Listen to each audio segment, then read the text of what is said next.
प्रतिभा nursing tutor. तो चलिए आज हम करते हैं जो हाई वेटेज सब्जेक्ट्स हैं research, administration and nursing education, जो कि नर्सिंग ट्यूटर एग्ज़ाम में ये सब्जेक्ट्स हाई वेटेज होते हैं।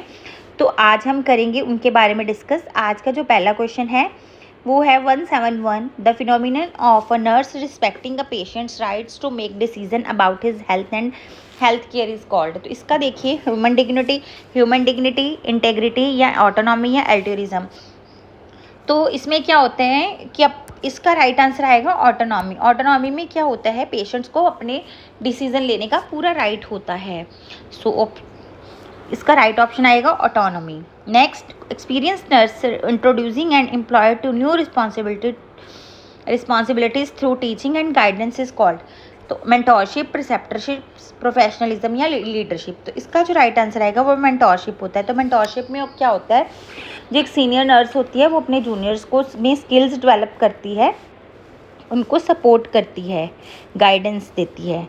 नेक्स्ट क्वेश्चन देखिए, question number 173 leader assuming complete control over the decision and activities of the group is called. तो ये आएगा, पहले भी हमने पढ़ा था, इसका राइट आंसर आएगा ऑटोक्रेटिक लीडरशिप। तो इसमें क्या होता है, कंप्लीट कंट्रोल होता है लीडर के पास, ठीक, खुद डिसीजन लेता है उसमें लीडर, तो that is known as autocratic leadership. Next question है all of the following are conflict resolution strategy except. तो किसी एक को छोड़कर। तो इसमें क्या है, collaborating, smoothening and avoiding, that is the ये हैं जो कॉन्फ्लिक्ट रेजोल्यूशन स्ट्रैटेजी है। तो जो रेजिस्टेंस है वो नहीं होती है। तो रेजिस्टेंस में क्या होता है कि झगड़ा, कॉन्फ्लिक्ट रेजोल्यूशन स्ट्रैटेजी नहीं होती क्योंकि उसमें जो कॉन्फ्लिक्ट को बढ़ा सकते हैं। नेक्स्ट क्वेश्चन है VED स्टैंड्स फॉर। तो VED stands for vital, essential and desirable is the right answer. Next question देखिए, there are several difference between a leader and a manager, which of the following manager does not have. तो option देखिए, formal authority, subordinates, followers या responsibility. तो इसका जो right option आएगा वो आएगा followers is the right answer. तो उसमें क्या होता है, जो फॉलोअर्स होते हैं जो मैनेजर के पास, ऑप्शन नॉट बोला है ना, डज नॉट, तो डज, ये चीज़ आपने नॉट ज़रूर देखना है, एक एक्सेप्ट वर्ड ज़रूर देखना है, एक नॉट वर्ड ज़रूर देखना है। तो फॉर्मल अथॉरिटी भी होती है, ठीक है, सबॉर्डिनेट्स और रिस्पॉन्सिबिलिटी, बट जो लीडर होते हैं, जो उसके होते हैं, तो उसके जो लीडर्स नहीं होते हैं, मैनेजर के पास जो है जो लीडर्स नहीं होते हैं। Next, the nurse manager requires several skills be effective in her work. Which of the following skills is the most important skill to be an effective nurse manager at all levels of management? तो कैसी skills होनी चाहिए, technical skills, conceptual skills, human skills या supervisory skills. तो human skill is the right answer. तो इसमें क्या आता है, हर लेवल का जो मैनेजर होता है उस मैनेजर में जो ह्यूमन स्किल जो इम्पॉर्टेंट होती हैं, तो उसके पास ह्यूमन स्किल्स होनी चाहिए। तो उसको स्टाफ के साथ कैसे कम्युनिकेट करना है, कैसे कोऑर्डिनेट करना है, ये सब उसको आना चाहिए। नेक्स्ट क्वेश्चन है, supervision is an important function of the management, which of the following is not a characteristic. फिर नॉट वाला क्वेश्चन आ गया, not a characteristics of function of a supervisor. तो इनमें से सुपरवाइजर का कौन सा फंक्शन नहीं होता है। तो देखिए, it can be seen and as overseeing someone's work, ensure that subordinates carry out their effectively, ये होता है। acting as a mentor, ये भी होता है। I always related to checking the subordinates work, तो always related चेकिंग करनी है वर्क में, ये भी ठीक है। तो इसका जो राइट आंसर देखिए, can be seeing overseeing someone's work, ठीक है। तो इसका जो राइट आंसर आएगा is always related to checking of subordinates work is the right answer आएगा, क्योंकि उन्होंने नो पूछा है, नॉट पूछा है, not a characteristics. Next, method of teaching in which exclusion to the patient's area is arranged to provide learning experience to the student is। तो options देखिए, case presentation, nursing rounds, morning report या process recording. तो इसका right answer आएगा method of teaching in which exclusion of patients area. तो patients area के बारे में पूछा है, तो nursing round is the right answer, nursing round. Next, a written verbatim account of a visit for the purpose of bringing out the interplay between the patient and the nurses। तो इसमें क्या होता है, morning report, evening report, case study या फिर process recording. तो तो इसका जो प्रोसेस रिकॉर्ड, जो इसमें क्या होता है, जो process recording is the right answer. तो प्रोसेस रिकॉर्डिंग में क्या होता है, जो नर्स पेशेंट के बीच में जो इंटरेक्शन होती है उसको रिकॉर्ड किया जाता है, ठीक है। तो इसका जो राइट आंसर रहेगा प्रोसेस रिकॉर्डिंग। माइट भी आप मेंटल हेल्थ नर्सिंग में भी प्रोसेस रिकॉर्डिंग करते हैं। The most essential quality of an effective teacher is, तो इफेक्टिव टीचर की सबसे जो मोस्ट इसेंशियल क्वालिटी कौन सी है, उसमें कम्युनिकेशन स्किल होनी चाहिए। बहुत ही बेसिक क्वेश्चन है।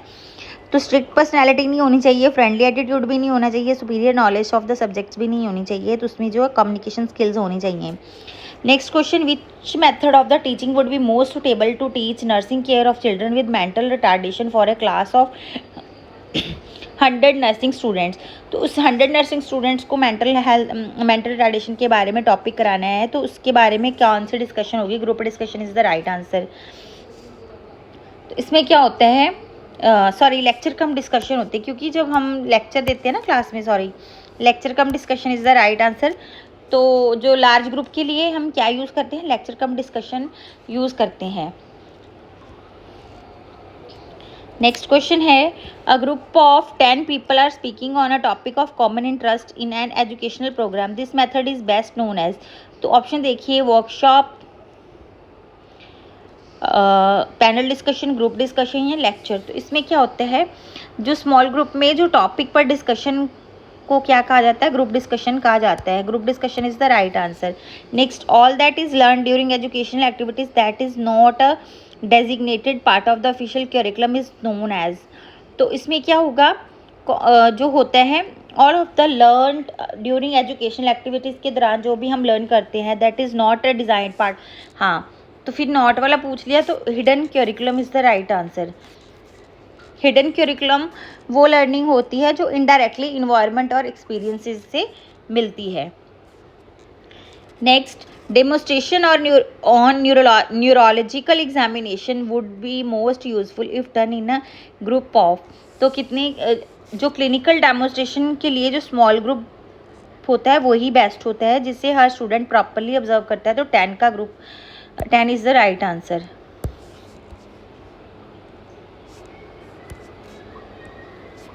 ठीक है।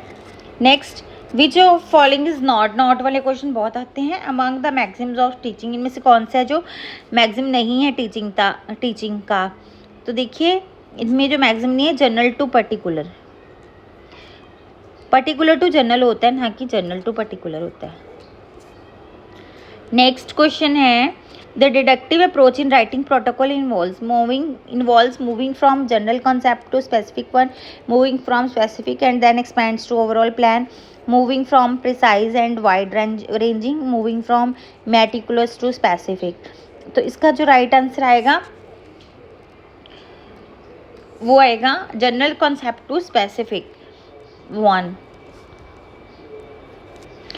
तो इसमें होता है डिडक्टिव मेथड जो होते हैं में पहले जनरल रूल बताया जाता है, फिर स्पेसिफिक एग्जांपल दिए जाते हैं डिडक्टिव अप्रोच में। ये बहुत इंपॉर्टेंट क्वेश्चन है, डिडक्टिव इंडक्टिव अप्रोच वाला। Next question, which of the following would not be in a research proposal. फिर नॉट वाला क्वेश्चन आ गया। तो रिसर्च प्रपोजल में क्या, बजट, टाइम फ्रेम, मैथड या रिजल्ट्स। तो रिसर्च प्रपोजल के फ्यूचर प्लान में नहीं होता है फाइनल रिजल्ट नहीं है। सो इसका जो आएगा results is the right answer.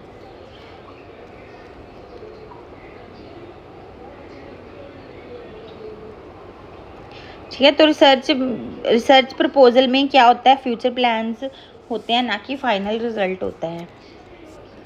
Next question number 188, identify the type of hypothesis from following statement. 2 hourly position change is more effective than 4 hourly position change in prevention of pressure ulcer in bedridden patients.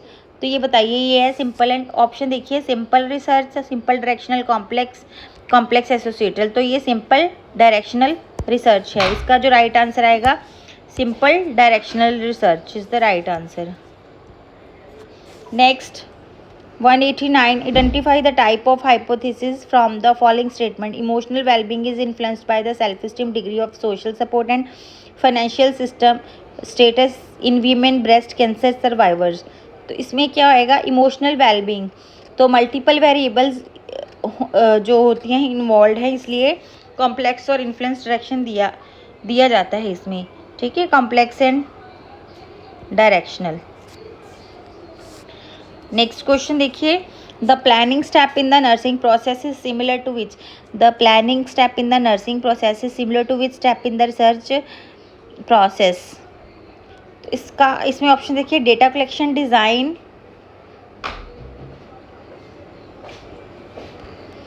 Implementation या गोल identification.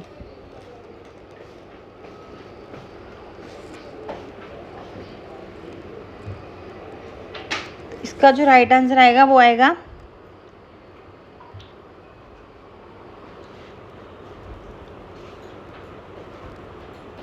Data collection. Next question है, qualitative research is process. तो जो qualitative research describe lived experience of, ये qualitative और quantitative हमने दो करी हैं। तो ये जो होती है इवैल्यूएट, इसमें क्या होती है, evaluate theories and hypothesis is the right answer.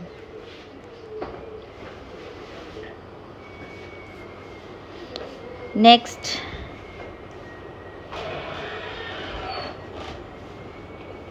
a researcher is planned to study mistreatment of older persons. The research designed the study where data collection is to be conducted at older person's home. Which type of setting is this? तो इसको बोलते हैं partially controlled clinical, highly controlled clinical, natural field या highly controlled field।